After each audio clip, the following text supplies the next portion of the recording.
rise. At the District Court in Washington County, State of Utah, now in session. The Honorable John J. Walton presiding. You may be seated. Good morning, ladies and gentlemen. Welcome to District Court.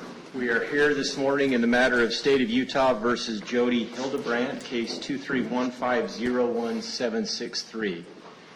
Mr. Clark and Mr. Sham are here representing the state of Utah, and Mr. Terry is here with Ms. Hildebrandt. We are scheduled for a waiver of preliminary hearing. Mr. Terry, it appears you have just handed the court a signed plea agreement. That is correct, Your Honor. With respect to the waiver, Ms. Hildebrandt, we have had discussions.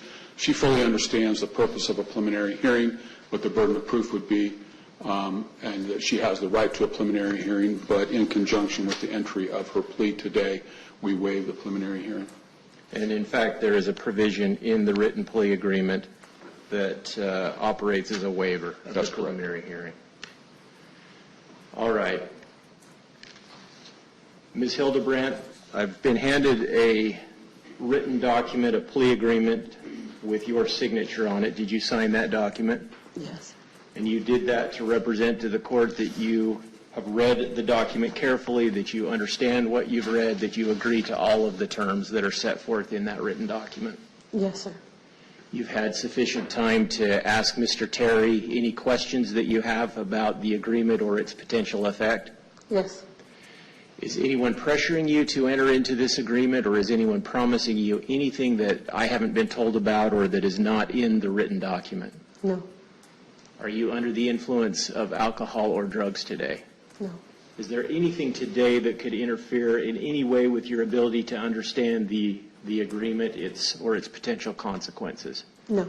No physical condition, mental health, or emotional condition, nothing that could interfere with your present ability to evaluate the agreement and decide if it's what you're prepared to do today? No. You don't need more time, you're ready to go. Yes. Any further record, counsel? Your Honor, the agreement contains a factual basis. There are a few details in the factual basis that we are not in full agreement with. However, this is a guilty plea. It is not an Alford plea. The factual basis sets forth facts that we agree with, that Ms. Hildebrandt agrees with, that are sufficient for the court to accept her plea with respect to the 4 counts to which she is pleading guilty. And so we ask the court to accept her plea agreement. And apart from what is in the written factual base in the plea agreement, you have, I'm assuming, reviewed voluminous discovery. You don't dispute whether there is an actual or an adequate factual basis? We do not. All right, then. Anything else before the court receives Ms. Hildebrandt's pleas? No, Your Honor. Nothing for the state, Your Honor. Then, Ms. Hildebrandt, how do you plead to count 1, aggravated child abuse, a second-degree felony? Guilty. And to count 3, aggravated child abuse, a second-degree felony? Guilty. To count 5, aggravated child abuse, a second-degree felony? Guilty. And to count 6, also aggravated child abuse, a second-degree felony? Guilty. The court finds that there is a sufficient factual basis. The court, in addition, finds that Ms. Hildebrandt's pleas are made knowingly and voluntarily. The court, therefore, accepts and enters those pleas, dismisses the remaining 2 counts.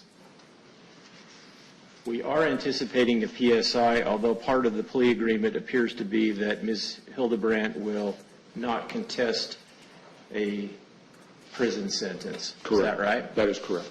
But we are asking for a PSI. All right. Then the court orders the preparation of a pre-sentence investigation report and sets sentencing at 10:30 a.m. on February 20th.